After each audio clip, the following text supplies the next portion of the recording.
What does the Bible actually teach us about burial? Does it require that we be buried in a casket with a vault at a certain depth, or in a mausoleum, or in some other form of tomb? Certainly we see happening many times in the Old and New Testament.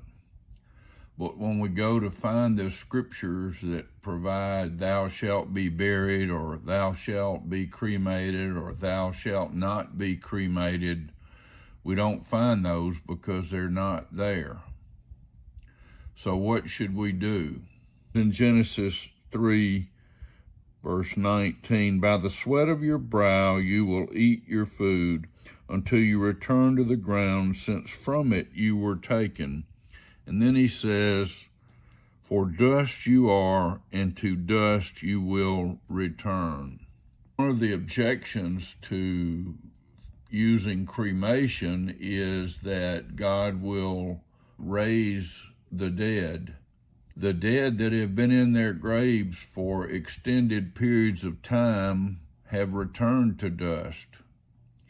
Is it more difficult for God or impossible for God to raise and give a new body to dust or ashes, as opposed to bodies that maybe have a certain amount of flesh left on them in a box, or bones? No. God's able to do according to his will and plan.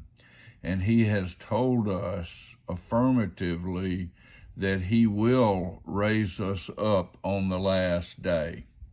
So I think it boils down to a matter of personal preference.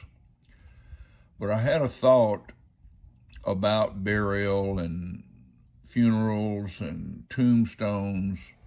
We often hear people speak of, what do you want to be remembered for? What do you want to have on your tombstone? And I heard Jim Cymbala preaching a little devotional message. He's from the Brooklyn Tabernacle in Brooklyn, New York.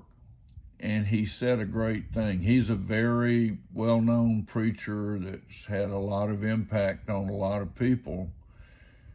And he said about being remembered, he said, I don't want you to remember me. I want you to remember Jesus.